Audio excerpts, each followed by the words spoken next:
salam sejahtera bagi kita semua. Yang terhormat Deputi Bidang Penindakan dan Eksekusi Bapak Asep Guntur Rahayu. Yang kami hormati, banggakan kawan-kawan media yang terus mendukung upaya-upaya pemberantasan korupsi KPK, tidak hanya soal penindakan, tapi juga pencegahan, pendidikan, dan juga koordinasi dan supervisi. Baik teman-teman media, hari ini kami akan menyampaikan secara lengkap terkait dengan dua peristiwa tertangkap tangan para terduga pelaku tindak pidana korupsi berkaitan dengan pengurusan restitusi pajak di KPP Madya Banjarmasin. Kemudian kami akan melanjutkan untuk menyampaikan secara lengkap terkait dengan peristiwa tertangkap tangan berkaitan dengan importasi barang di Ditjen Bea Cukai. Untuk kesempatan pertama, kami persilakan kepada Bapak Asep Guntur untuk menjelaskan secara lengkap bagaimana konstruksi, kronologi, dan juga pihak-pihak yang ditetapkan sebagai tersangka dalam perkara dugaan tindak pidana korupsi terkait dengan permohonan atau pengajuan restitusi pajak di KPP Madya Banjarmasin. Kepada Bapak Asep kami persilakan.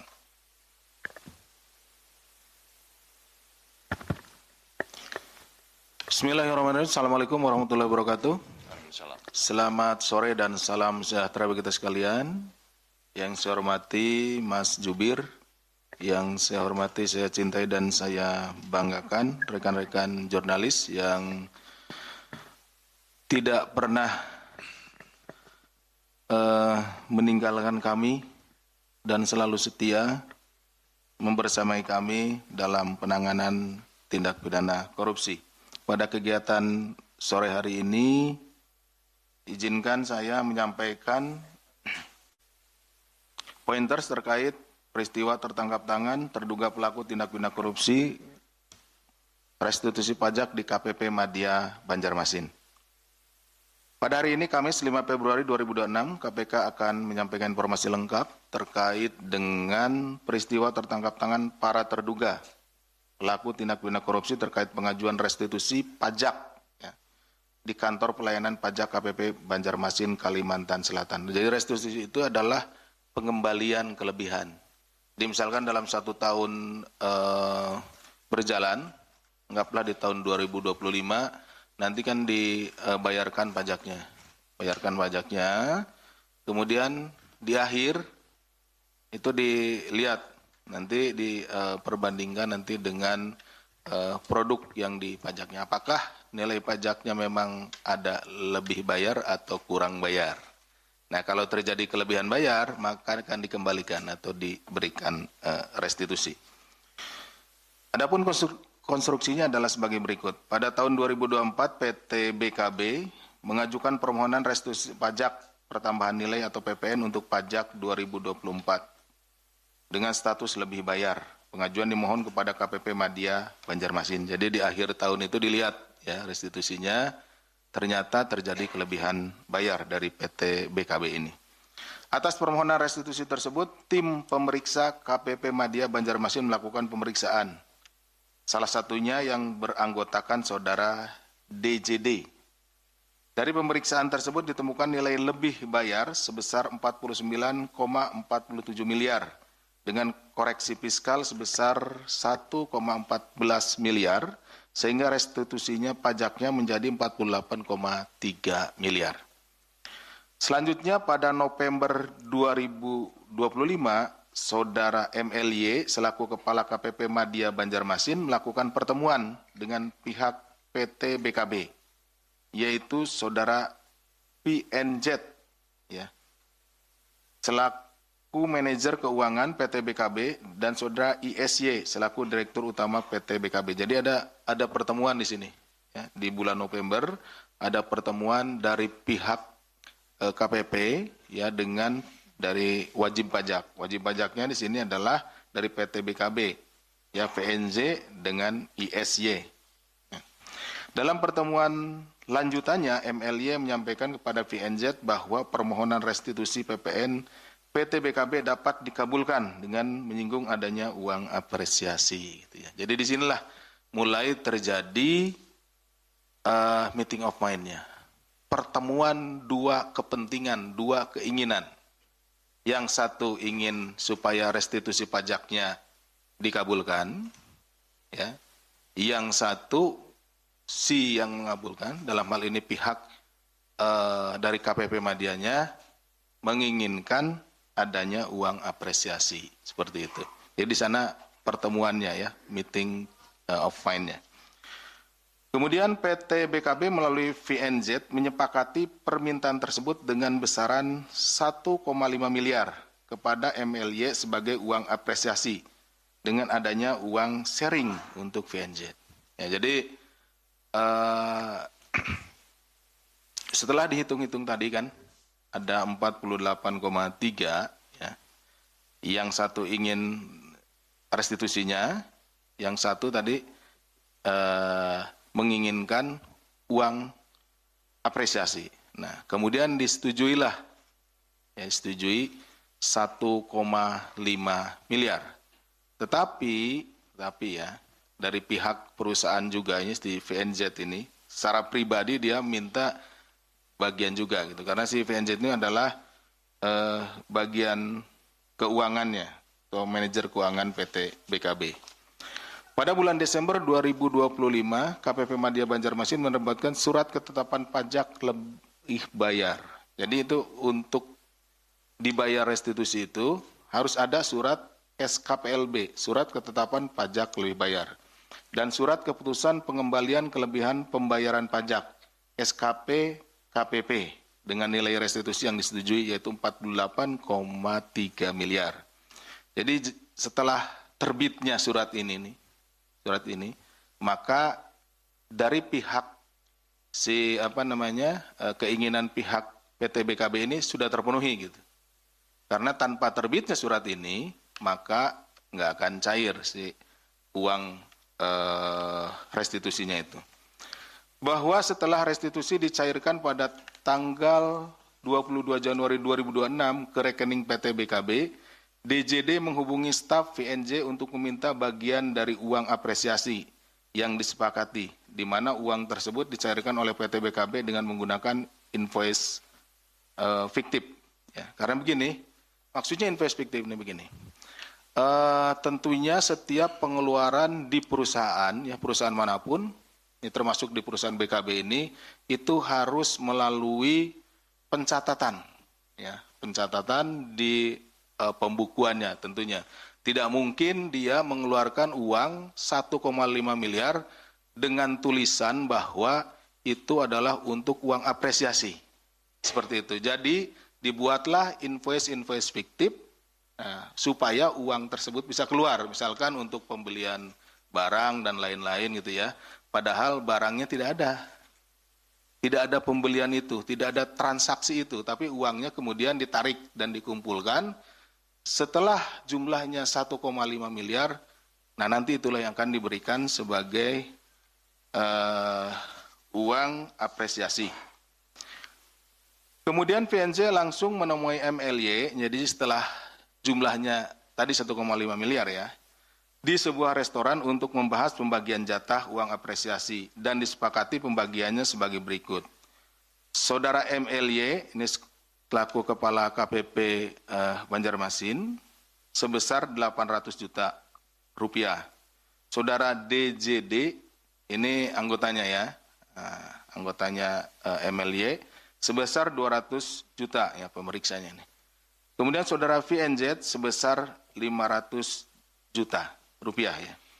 Bahwa kemudian PNZ bertemu dengan DJD untuk memberikan uang yang disepakati sebesar 200 juta, namun PNJ meminta bagian sebesar 10% atau 20 juta.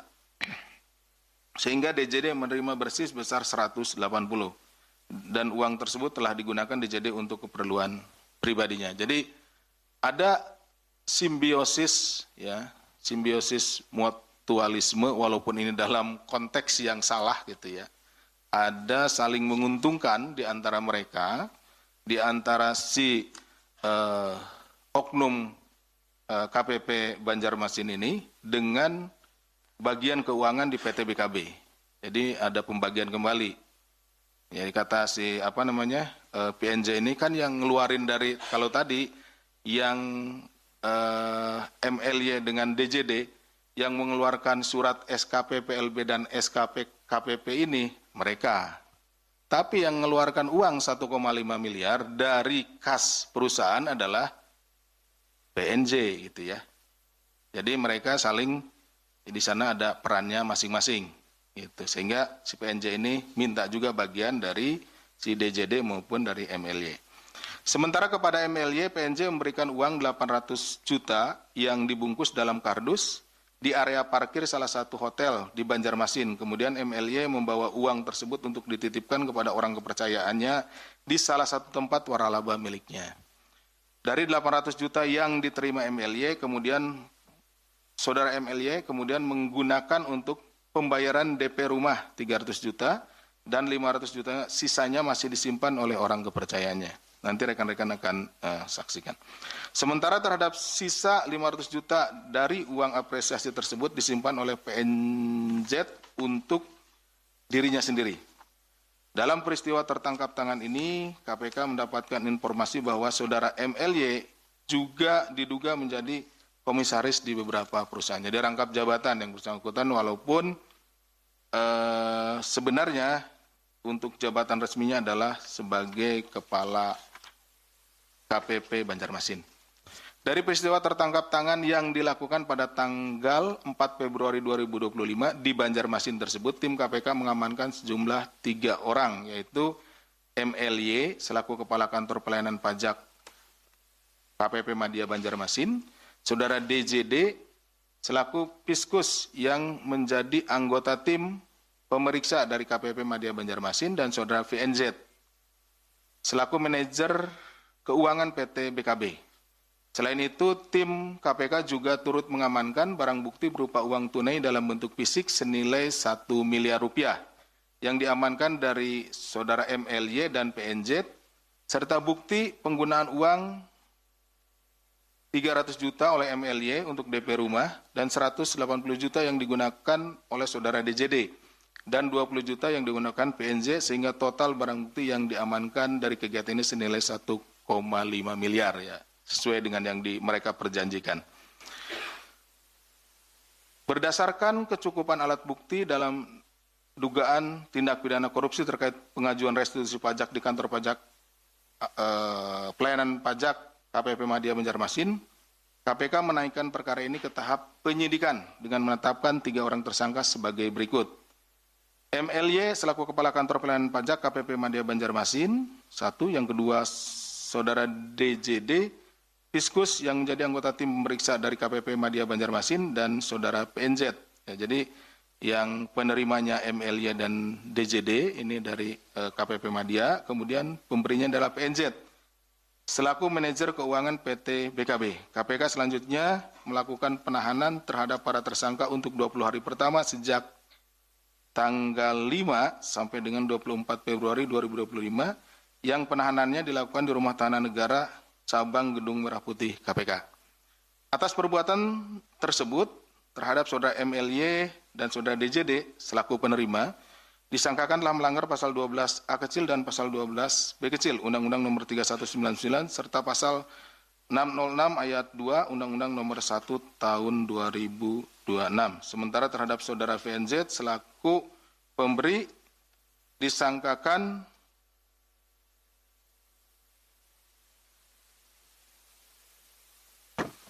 telah melanggar pasal 605 dan pasal 606 ayat 1.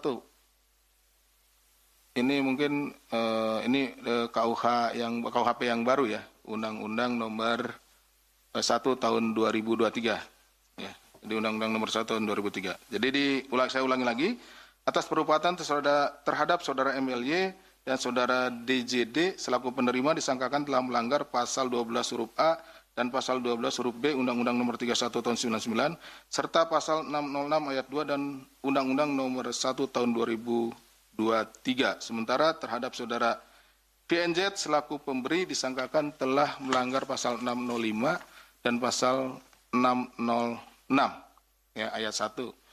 Ini kan ada ada KUHP baru, ya ke Undang-Undang Nomor 1 Tahun 2023, sehingga beberapa pasal dari Undang-Undang 3199/2001 itu ditarik. Ya, ada pasal 2, pasal 3, pasal 5, pasal 11, dan pasal 13. Ditarik ke pasal 603, 604, 605, dan 606. Jadi rekan-rekan bisa nanti lihat di paling belakang ya, di KUHP baru, Undang-Undang Nomor 1 Tahun 2023. Dalam kesempatan ini KPK menyampaikan apresiasi dan terima kasih kepada seluruh pihak yang telah mendukung serta berkontribusi dalam peristiwa tertangkap tangan ini. Khususnya kepada para pihak yang telah menyampaikan laporan pengaduan. Karena kami sampaikan di sini bahwa keberhasilan dari tertangkap tangan ini adalah adanya laporan dari masyarakat. Tentunya masyarakat memberikan informasi kepada kami dan tim dari KPK menindaklanjuti sehingga kita bersama-sama bisa memberantas perkara korupsi.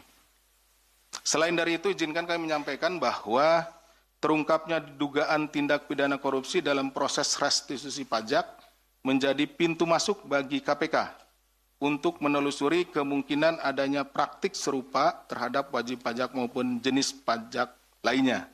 Ya, jadi tentunya ini tidak akan berhenti sampai di sini karena kami melihat kita juga beberapa waktu yang lalu ya ada di KPP Jakarta Utara ya, kemudian ini di KPP Banjarmasin.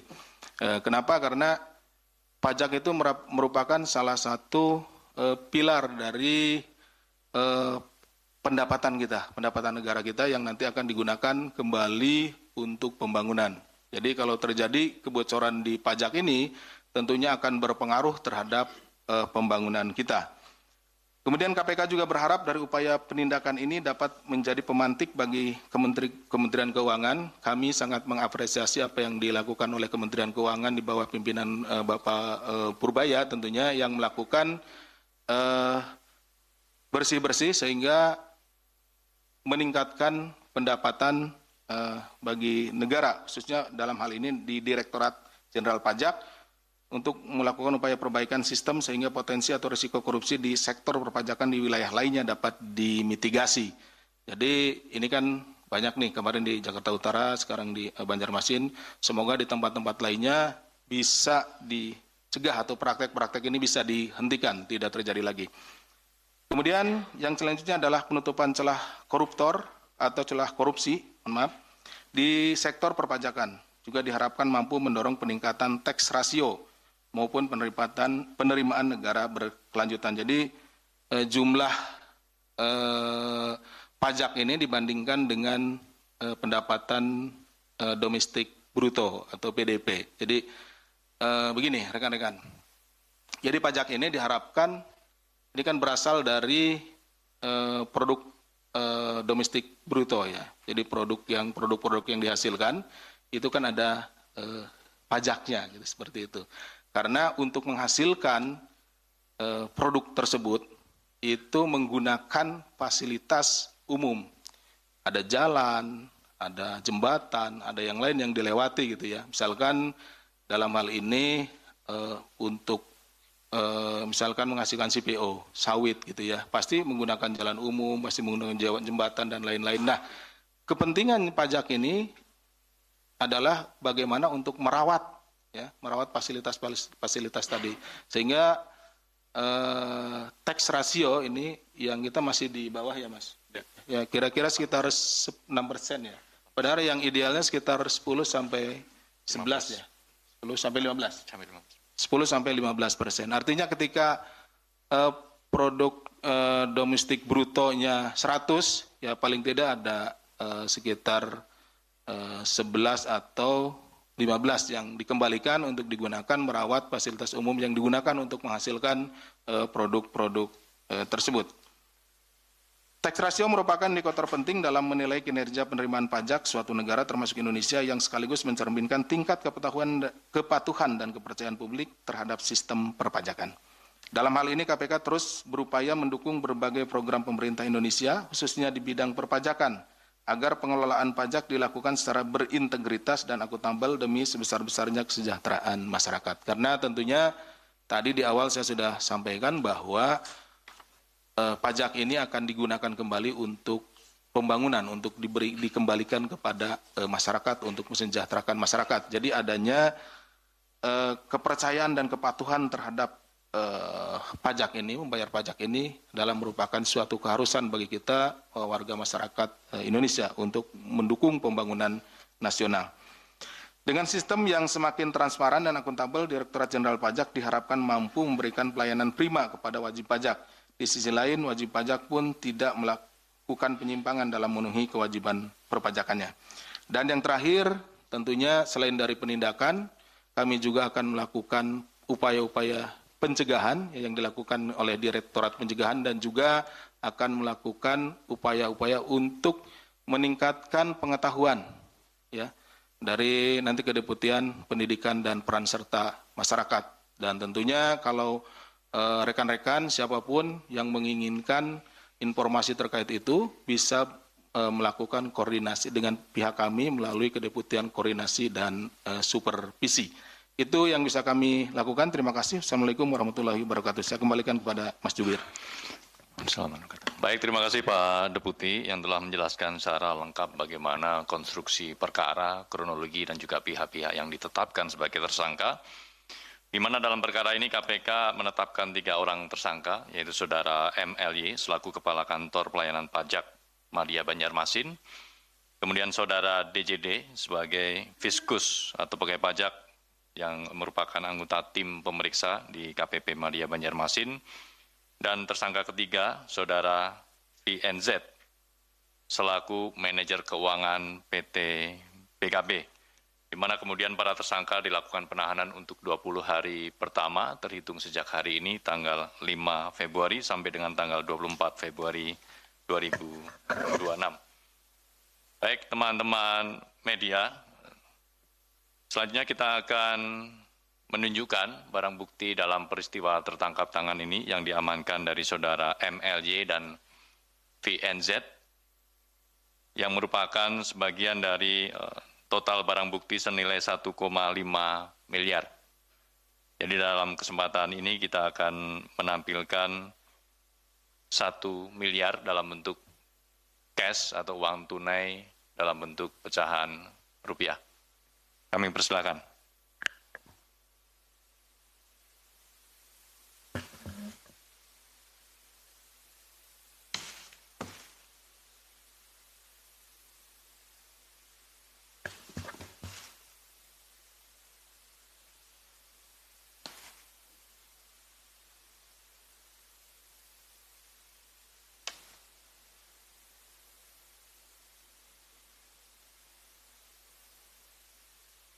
Jadi 2 kardus ini juga yang digunakan oleh pihak pemberi, Saudara VNZ kepada Saudara MLY untuk membungkus atau mengemas uang.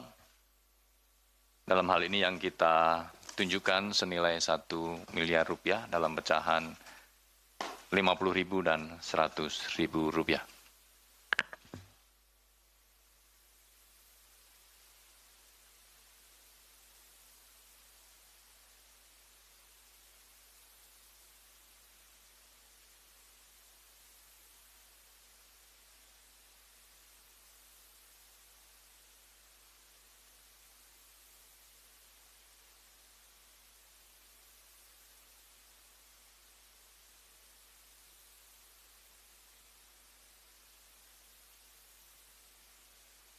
Cukup, kawan-kawan?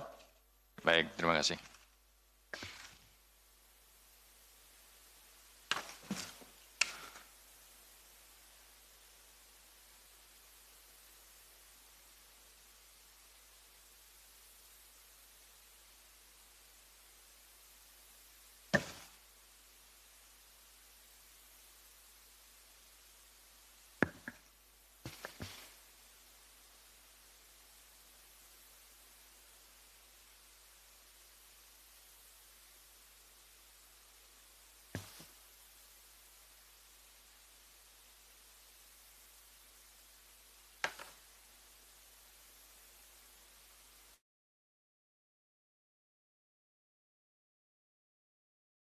konferensi pers terkait dengan perkara dugaan tindak pidana korupsi berkaitan dengan pengajuan restitusi atau modus markdown dalam sektor penerimaan negara di KPP Madya Banjarmasin. Kita masih ada satu lagi yang akan disampaikan terkait dengan peristiwa tertangkap tangan terkait dengan importasi barang di Gak punya waktu untuk menulis. Kita tutup ya, baik. Terima kasih Pak Deputi, terima kasih.